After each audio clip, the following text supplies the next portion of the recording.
We're almost there, baby. Just hold on a little bit longer. Just a little further, Ethan. Mommy's gonna get you a warm bed. There it is. We're here. Rain came down in heavy sheets the night Grace Bennett carried her sick child through the doors of a hotel that would soon regret ever turning her away. Her 9-year-old son burned with fever against her shoulder, his cheek hot through her coat, his small voice asking only one thing: when they could lie down. She wore old flannel and a knotted scarf, 40 minutes off a long highway, asking a stranger behind a marble desk for a single room for one single night. What she got instead was a slow look, a decision made in under 2 seconds, and the word that would cost that hotel everything: no. They saw a tired woman who didn't belong. They did not see the truth, because the woman they turned away into the rain that night quietly owned the entire building, and every other one just like it across the country. Before we get into it, let us know in the comments where you're watching from. We'd love to hear from you, and don't forget to hit that subscribe button so you never miss any of our upcoming videos. The rain had started somewhere outside the city and followed her all the way in, tapping the windshield in fat, uneven drops as Grace Bennett drove through the thinning traffic of a late Atlanta evening. It was 9:30. In the rearview mirror, she could see her son's face, pale and small under the passing streetlights, his cheek pressed to the cold glass, his breath fogging it in short, tired puffs. She kept one hand on the wheel and reached back with the other, finding his knee without looking. "Ethan, baby, you still with me?" His answer came thin and slow. "I'm hot, Mama. My ear hurts." She squeezed his knee gently and told him they were almost there, only 10 more minutes, and she said it as much to steady herself as to comfort him. She was not supposed to be driving him anywhere that night. The sitter had canceled at 6:15, a family emergency, nothing anyone could help. By then, Grace was already 40 minutes outside another city, coming off 4 long hours across a conference table from investors who kept using words like scalability and asset light as though they were casting spells over the room. When the message came, she had exactly one choice: bring her boy with her, drive straight through the weather, and check into the nearest hotel she trusted. As it happened, the nearest one was one of her own, a quiet, elegant property on Peachtree, part of a company she had spent 15 years building from almost nothing. Not that a single soul behind that front desk would ever have guessed it. That, in fact, was the entire point. 3 years earlier, when the company opened its 4th location, Grace had made a decision her business partners still teased her about at every quarterly meeting. She would put her face on nothing. No portrait in the lobby, no name on a plaque, no photograph in the annual report. To the regional staff, she was a name on paperwork, a majority owner, sometimes a voice on a conference call, and nothing more. She liked it that way. Every so often she would arrive at one of her hotels unannounced, dressed like an ordinary traveler, and simply watch. She watched how her people treated the guests who looked as though they mattered, and she watched how they treated the ones who looked as though they did not. She called it keeping honest. That night, she wasn't even keeping honest on purpose. She only needed a warm bed for a feverish little boy, and her hotel was the closest exit off the highway. The valet stand stood empty when she pulled up under the awning, rain streaming off the edge of it in silver ropes. Inside, the lobby glowed gold. Some kind of gala was underway, a hospitality awards dinner by the look of it, string music drifting out through the tall glass doors along with the warm smell of lilies and expensive perfume. Grace parked in the loading zone because her son's fever made her stomach knot every time she let herself think about the number on the thermometer. She gathered him onto her hip, even though he was 9 now and heavy and insisting sleepily that he could walk. She carried him through the revolving door into the cool, perfumed air, and she crossed the marble toward the front desk with rain still dripping from the ends of her scarf. The young woman behind the counter saw her coming, and something in her expression shifted. It was not dramatic. It was only a small, quiet recalculation. Her eyes moved over the flannel showing beneath Grace's open coat, over the scarf knotted hastily across unbrushed hair, over the boy sagging against her shoulder, and the worn duffel bag with the broken zipper, and in under 2 seconds she decided what sort of guest this was. Grace had spent years studying that exact look. She knew at the moment it crossed the girl's face. "Hi," she said, a little breathless. "I need a room, please. Just one night. My son has a fever, and Do you have a reservation?" The name tag read Priscilla. "No. I'm sorry. It's been a very long night. I'll take whatever you have available." Priscilla's eyes flicked to her monitor, then back, then past Grace's shoulder toward the ballroom, where the laughter rose and fell in gentle waves. "I'm so sorry, ma'am. We're completely full tonight. We have a private event." Grace felt the heat of her son through her coat. "You don't have even one room?" "Not a single one." "I'm afraid not." And in the small hesitation that followed, a man in a charcoal suit rolled up to the counter beside them with a garment bag over his shoulder, plainly a gala guest arriving late. He was cheerful and entirely oblivious. "Evening," he said. "Checking in. Should be under the gala block." Priscilla's whole posture changed in an instant, brightening, straightening. "Of course, sir. One moment for you." Her fingers were already moving across the keyboard, and Grace stood there and watched it happen. Watched the ease of it. Watched herself get eased half a step back from the counter without a single person laying a hand on her. "Excuse me," she said quietly. "I believe I was here first." "I'll be right with you," Priscilla answered, not looking up, already sliding a key card across the marble to the man in the suit, who thanked her warmly and rolled off toward the elevators without so much as a glance at the woman holding a feverish child 6 feet away from him. Something cold moved slowly through Grace's chest. It was not shock. She had built an entire company on knowing precisely how often this happened, in precisely this way, in lobbies lit precisely like this one.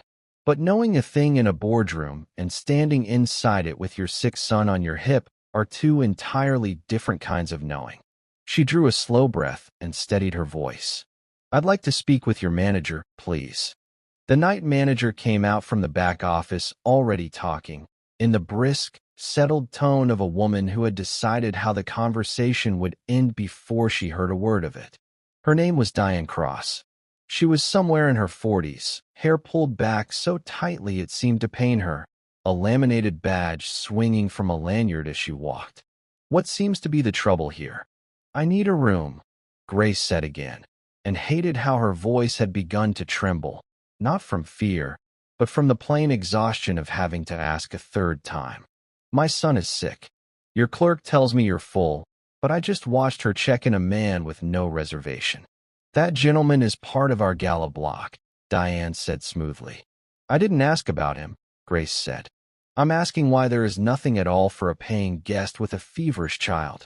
Diane's smile did not move, but her eyes made a quick, practiced pass over her. The scarf, the flannel, the broken duffel, and something behind them decided, exactly as it had decided for Priscilla, that this was a situation to be managed rather than a problem to be solved. "I do understand this is frustrating," she said, in the particular voice people reserve for children and for the intoxicated, "but I have a ballroom full of industry guests tonight and an obligation to protect their experience. I'd be glad to call you a car to another property. They may have space." "You want to send a 9-year-old with a fever back out into the rain," Grace said, pressing her palm once more to Ethan's burning forehead. "To a different hotel, because I don't suit the look of your gala." "That is not what I said." "No," Grace answered. "But it is exactly what you are doing." A young security officer had drifted closer during all of this, hovering at the edge of the marble, plainly uncomfortable. His badge read Kendrick.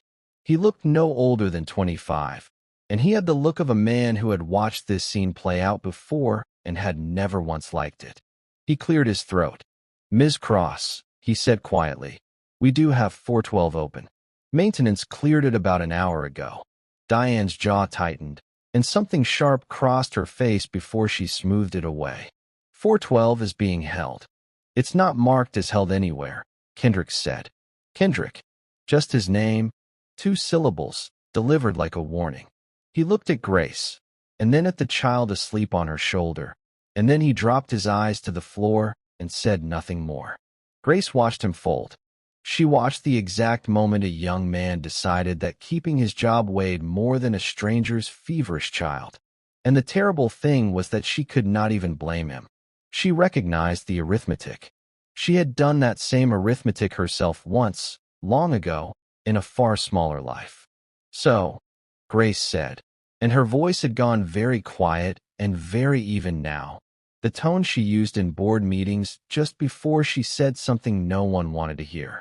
You're telling me there is no room in this entire hotel for me tonight. I'm telling you we are at capacity for walk-ins, Diane said. It's policy. Whose policy? Corporates. We've had to tighten our walk-in acceptance this quarter. Occupancy targets. She said the word corporate as though it were a shield, as though it lifted the last 5 minutes clean off her shoulders. And Grace almost laughed, because she knew exactly whose policy that was. She had sat in the room 3 months earlier when her own business partner pushed it through, wrapped up in soft language about protecting the brand experience during high-value bookings. She had pushed back. He had told her to trust him, that the data supported it. She had not asked what the data left out, who got waved through anyway, and who got the door. Now she was standing on the wrong side of that door, holding the answer in her arms. Ma'am, I really do need you to step aside, Diane said, glancing toward the ballroom, where 2 more gala guests were drifting toward the desk. You're welcome to use the lobby restroom, but I can't have you loitering during a private event. Loitering. The word landed like a slap. And just then Ethan stirred against her shoulder, coughed a small wet cough, and murmured, Mama, can we please just go home?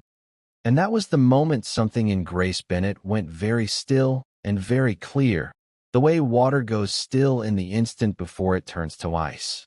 She could have ended it all right there, in 11 words. I own this hotel. I own this company. Give me a key. She had done that once before, at another of her properties, and watched a manager's face fall apart in real time. It had felt like justice for about 4 minutes. And then it had felt like nothing at all, because the man kept his job with an apology and a note in his file, and she had driven home wondering how many nights like that unfolded when she was not standing there to catch them. She did not want to end this one with a phone screen and a gotcha. Not yet. She wanted to see how far it would go. All right, she said again, softly. She lifted her duffel and settled her son's weight more securely on her hip. We'll go. Diane's shoulders dropped a full inch with relief. I really am sorry for the inconvenience. Grace did not answer her. She turned and walked back out through the revolving door into rain that had gone from a drizzle to something harder, something that soaked clean through her scarf in the 15 steps to her car. She buckled Ethan into the back seat with hands that were not quite steady, and then she sat behind the wheel for a long moment without starting the engine, watching the lobby glow gold through the streaming glass, watching figures in fine evening wear drift past the windows like a performance stage for people who would never once be told no. She picked up her phone and typed a single message to her assistant, a steady, sharp-eyed woman named Alyssa who was 3 hours away and very likely asleep. I need everything on tonight's front desk and management staff at the Peachtree property. And pull the walk-in policy memo from April. I want the exact language. She hesitated, her thumb hovering, and then added one more line before she set the phone down and finally started the car. Also, find me the nearest urgent care. Ethan's fever isn't breaking. Behind her in the mirror, her son's eyes were closed, his lips moving faintly around words she couldn't hear. She reached back one more time and found his hand instead of his knee, and she held on to it the whole way out of the parking lot, the hotel's bright windows shrinking behind her like something she was leaving on purpose. She was not finished with that building, not even close. But right now she had a boy who needed a doctor, and everything else could wait for morning. It would still be there. She would make certain of it. The urgent care clinic smelled of antiseptic and burnt coffee, and the fluorescent lights made everyone beneath them look a little bit worn. Grace sat in a hard plastic chair with Ethan's head in her lap, smoothing his damp hair back from his forehead, watching a silent television loop weather forecast that no one in the room was watching. When they were finally called back, a young doctor checked his ears and his throat and pressed gentle fingers along his jaw. "Looks like an ear infection, with something viral riding along on top of it," she said. "His temperature's 102.4. We'll bring that down and start him on an antibiotic in case there's a bacterial piece. He's going to be just fine, Mom. Just a rough couple of days ahead." "Mom." "Not ma'am. Not a category to be sorted. Just a plain, ordinary kindness."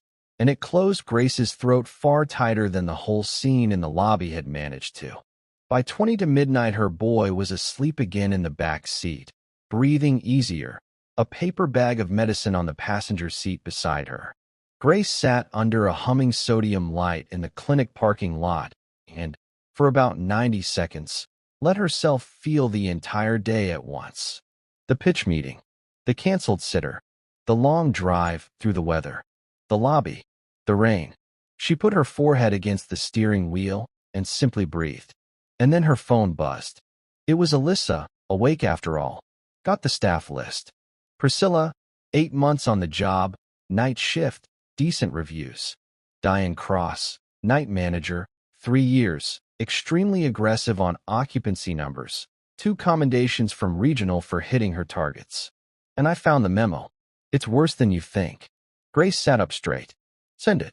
The document loaded slowly on her cracked screen. 3 pages of careful corporate language, clearly polished by someone before it ever went out. And there, buried in the 4th paragraph, past all the talk of yield and brand tier and guest prioritization, was the line that made her stomach drop. Walk-in guests without confirmed loyalty status or event affiliation should be directed to overflow accommodations wherever occupancy is high during premium bookings, in order to preserve inventory for priority guests. There was no mention of race. Of course there wasn't. Her partner was many things, but he was not careless enough to put that in writing. The policy was perfectly neutral on paper, and it had stayed neutral for exactly as long as it took a person like Diane Cross to apply it however she pleased, waving through a man in a gala suit while turning a woman in flannel out into the rain because one of them looked like priority and the other did not. That was the part that turned Grace's hands cold on the wheel. It was not one unkind employee having one bad night. It was a system built vague enough to hand cover to whoever's judgment filled in the empty spaces. And the empty spaces kept getting filled in the very same direction, hotel after hotel, city after city, and no one upstairs ever had to watch it happen. She thought about calling her partner right then, at midnight, and decided against it. She wanted the whole picture first. Then Alyssa sent one more message. "There's something else." Diane posted to her personal account about 40 minutes ago. A story, not a permanent post. But someone who follows her sent it to guest relations because it named the property. Grace's chest tightened. What did it say? The reply came a moment later. "Kept the riffraff out of the gala tonight." Huh. The things we do for our VIPs. 14 views before she deleted it. Grace read it twice. There it was. Not corporate language now. Not brand tiers or priority segments. Just the plain, ugly shape of what had truly happened, typed out by the very woman who had done it, certain that no one who mattered would ever see it. She did not feel triumphant. She felt tired in a new and heavier way. The particular exhaustion of having a suspicion confirmed rather than disproven. She did not drive back to the hotel that night. Her son needed rest far more than she needed a confrontation. And confrontations built on adrenaline always went worse than the ones built on sleep. She checked them both into a small, ordinary chain hotel 2 exits down, one that had nothing to do with her at all, and she lay awake beside her sleeping boy until nearly 2 in the morning, running the whole evening back and forth in her mind like tape, landing again and again on the young security officer who had told the truth out loud and then folded the moment his name was used against him like a leash. By 6 the next morning, Ethan's fever had eased to 99.8. He ate half a slice of toast and fell back asleep in the car on the way to his father's place. His father had agreed, over a short and clipped phone call, to take him for the day, with a comment about how Grace had clearly overextended herself again, dragging the boy around at midnight in the rain. She let the comment sit without answering it. She knew he had been quietly building a file for the custody hearing the following month. Unstable schedule, always working, unreliable childcare, and she knew that arguing with him in the driveway at 7 in the morning would only hand him one more line for it. So she dropped her son off, watched him shuffle inside in an oversized hoodie, and sat in the driveway a moment longer than she needed to, feeling the specific loneliness of doing everything right and still being treated as though she had done something wrong. Then she drove to the office, and she called Alyssa in for a 9 o'clock meeting, and she dressed now the way the world expected an owner to dress. A tailored blazer, her hair pulled into a low, neat bun, the version of herself that made people behind front desks stand up straighter without her needing to say a word. "I want everything by the end of the day," she said. "Every property we own. Walk-in denial rates, broken down by whatever we can lawfully pull from the booking records. I need to know whether last night was one bad manager or a pattern hiding behind a policy." Alyssa had worked beside her for 6 years and knew exactly when to push and when not to. She asked only one question: are we handling this quietly, or are we handling it loudly? Grace thought about that deleted post, about 14 views, about the single one of them who had cared enough to send it up the chain. "We're handling it accurately," she said. "Then we'll decide how loud it has to be." By 2 that afternoon, the picture Alyssa had built was far worse than a single bad night. Across the whole of the company, the rate at which walk-in guests were turned away was nearly double for guests whose names or identification photographs suggested they were Black, even after accounting for how full each hotel had been. It was not a smoking gun in any one location. It was a smoking gun in the total. The kind of pattern that does not happen by accident.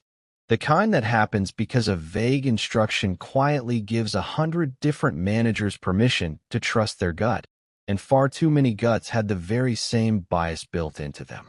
Grace sat with that spreadsheet for a long time, and then she picked up her phone and called her business partner. He answered on the second ring, all breezy, mid-golf swing cheer. "Grace, to what do I owe the honor?" "Your walk-in policy," she said. "The one from April. I need you in my office in 20 minutes. A pause. "That kind of mood, is it? 20 minutes. She hung up before he could turn it into a joke. She looked at the numbers glowing on her screen, and she thought about her son's fever-hot forehead beneath her palm in a lobby that smelled of lilies. She thought about the manager's smile that had not moved even once through the whole exchange. She thought about a young security officer's eyes dropping to the floor. Then she picked up her phone one last time and sent Alyssa a single line. "Book the regional manager and the full leadership team at the Peachtree property for a 9 o'clock meeting tomorrow morning. Don't tell them why." And then she sat back in her chair, and for the first time since the rain-soaked parking lot the night before, she allowed herself something close to a smile, thin and tired and entirely without warmth. The hotel looked different by daylight. The gala decorations were gone, the ballroom stripped back to its ordinary marble quiet, sunlight pouring through the tall front windows in place of the gold glow of the night before. Grace walked in at 10 minutes to 9 in the blazer and the low bun and the quiet heels that made no sound on the floor, Alyssa half a step behind her with a tablet under one arm. Priscilla was at the desk again, on a day shift overlap, and she looked up out of habit, her customer service smile already half formed. And then it faltered. Some flicker of recognition crossed her face without ever quite landing. She did not know why the woman in the blazer looked familiar to her. She only knew, with a slow, sinking certainty, that she did. Diane Cross came around the corner from the back office at 9 o'clock exactly, expecting the regional manager she had worked with for years. Instead, she found a woman standing in the center of her lobby, a woman it took her a full 3 seconds to place. The flannel had been traded for tailored wool. The scarf was gone. The hair was different. But the eyes were the same eyes, and the instant it clicked into place, Grace watched the color drain out of Diane's face as though someone had pulled a plug. "You're," Diane began. "Grace Bennett," she said, flat and even, with no theater in it, because the theater was never the point. "Majority owner of this company. We met last night. You told me you had no rooms." I had no idea who that," Grace said, "is exactly the problem. You should never have needed to know who I was in order to treat me like a person who deserved a room in a hotel with dozens of empty ones. Room 412 was open. Your own security officer told you so. And you overruled him because a man in a finer suit walked in behind me." The regional manager arrived a minute later, visibly confused by the tension already thick in the lobby air, and Grace did not wait for him to catch up. She had learned long ago that explaining herself twice only watered down the point. "I'm going to say this once, so that everyone here hears it the same way," she said, her voice carrying to the desk, to the office doorway, and to Kendrick, who had just come off his night shift and was frozen by the employee entrance with his jacket half on. "Last night my son had a fever of 102. I stood at that desk and asked for a room, and I was told there were none, while a man with an event invitation was checked in without a reservation 4 feet away from me. When your security officer pointed out an open room, he was silenced by name, in front of me, and I watched him back down because he was afraid of losing his job for telling the truth." Diane opened her mouth. Grace lifted one hand, not unkindly, but firmly enough that it closed again. "I have spent the last 12 hours learning that this was not one bad night. It is a pattern across this entire company, hiding behind a walk-in policy that never once says the word race, but somehow only ever seems to bite one kind of guest. That policy came from my own business partner. I own a share of that failure, and I am not going to stand here and pretend I don't." The regional manager shifted his weight, sensing the ground beneath his own feet had grown far less solid than it had been 90 seconds earlier. "But you, Diane," Grace went on, "did not simply enforce a flawed policy. You looked a guest in the eye and lied about having no rooms. You overruled a staff member who told you the truth. And then you went online and called a mother and her sick child riffraff for 14 people to see before you thought better of it and deleted it. That is not a policy problem. That is a character problem. And I do not build a company around people who find that funny at midnight. You are dismissed, effective now. Human resources will handle the details today." Diane's mouth worked for a moment with no sound coming out, and then the words tumbled loose. "You can't just, I've been here 3 years. I've hit every occupancy target you people, Grace repeated, very quietly, and let the phrase hang in the air until Diane heard the shape of her own words come back to her. No one spoke. Behind the desk, Priscilla had gone completely still, one hand frozen halfway to a stack of folios. Grace turned to her, and the younger woman braced as though expecting the very same sentence. "Priscilla, you turned me away on Diane's instruction after she overruled the truth right in front of you. That does not make you innocent. It makes you someone who went along with something you likely knew was wrong, because you needed the job more than you needed to argue with your manager at 10 o'clock at night. I understand that arithmetic. I did it myself once, a long time ago, in a far smaller life than this one." Priscilla's eyes had filled, but she did not look away. "You are not being dismissed," Grace said. "You are receiving a written warning, and you will go through the same guest fairness training that every front desk employee at every one of our properties is about to complete, starting this month, because plainly the version we had was not working. If I ever see this pattern again with your name attached to it, that will be a very different conversation. Do you understand me?" "Yes, ma'am," Priscilla whispered.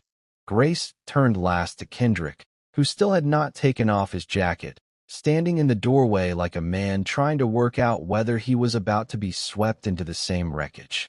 "You told the truth," she said, "in front of your manager, knowing full well it might cost you something. That is far rarer than people think." She glanced at Alyssa, who was already typing. "Effective today, you're moving to guest relations, with a raise that reflects it. I need people who will say the true thing out loud, even when it's inconvenient. Don't let this job ever train that out of you." Kendrick's jaw worked, and all he managed was, "Thank you, ma'am," before he had to look down at the floor again, this time for an entirely different reason. The regional manager cleared his throat and began, "Ms. Bennett, on behalf of the entire, save it," Grace said, not unkindly. "I need you and every regional manager in a room with my partner and me by Thursday. The walk-in policy is finished as of this morning across every property we own. We are going to rebuild it with real guardrails this time, not vague language that lets people quietly fill in the ugly parts themselves. I'll send you the details." She lifted her bag, and for a moment she simply stood there in the lobby that had turned her away 11 hours before. The same marble now washed in clean white morning light instead of amber gala gold. And she felt something in her chest finally loosen that had been clenched tight since the moment Diane said the word loitering. It was not triumph, exactly. It was closer to relief. The specific relief of watching a thing get named correctly, out loud, in front of the people who most needed to hear it named. 3 weeks later, Grace sat across a mediation table from her son's father and his lawyer, a folder resting in front of her that she had not planned on needing but was very glad now to have. "She dragged our boy around at midnight," her ex-husband was saying, more to the mediator than to her. "Sick, in the rain, instead of accepting that I was denied a hotel room while my child had a fever," Grace said evenly. "I have documentation of the incident, the way it was resolved, and the company-wide policy change that came out of it. I also have an urgent care record showing he was seen within the hour, treated, and fully recovered within 3 days." She slid the folder across the table. "I would rather you read it than assume it." He read it. His jaw tightened somewhere around the 3rd page, the page where the termination letter sat, dated the same week as the portfolio-wide change. When he looked up, some of the certainty had gone out of his face. "You handled that," he said, not quite a question. "I handled a great many things that night," Grace answered. Being his mother was one of them. That didn't stop being true just because a hotel made it harder than it needed to be. The mediator made a note. Her ex-husband did not raise the point again. Ethan was back to full strength within the week. Back to arguing about bedtime and leaving cereal bowls in the sink and asking, with the particular bluntness of a 9-year-old, why the lady at the hotel had been so unkind to them. Grace sat on the edge of his bed one evening, the lamp casting a warm circle over the quilt. "Some people decide who you are before they know a single thing about you," she told him. "They look at how tired you seem, or what you're wearing, or the color of your skin, and they build a whole story out of you in about 2 seconds. Most of the time, they never once find out how wrong they were." "But you fired her," Ethan said. "I did, but firing her doesn't fix the 2 seconds. It only makes sure that fewer people have to live through what we lived through that night. That's the part that actually matters, sweetheart. Not getting even. Making it smaller for the next person who walks through that door." Ethan considered this with the great seriousness that children reserve for bedtime conversations. "Are you going to check all your hotels now? Sneaky, so they don't know it's you." Grace smiled, thinking of Kendrick at the guest relations desk now. Thinking of the handwritten letter Priscilla had sent asking to help lead the new training herself, an offer Grace had accepted. Thinking of her business partner, chastened for the first time in 6 years, and agreeing at last to guardrails he would have laughed off a month earlier. "Sneaky as ever," she said, and turned off the lamp. "But I have help now. People who'll tell the truth, even when it costs them something. That matters more than me showing up in a disguise." She sat a moment longer in the dark, listening to her son's breathing settle into sleep, and she thought about the woman in flannel pajamas who had stood at a marble counter asking for nothing more than one room for one night, and been told there wasn't one. There was always a room. The only question she had ever learned to ask was whether the people holding the keys could see past their own assumptions long enough to hand it over. And she intended to build a company that never had to be taught that lesson twice.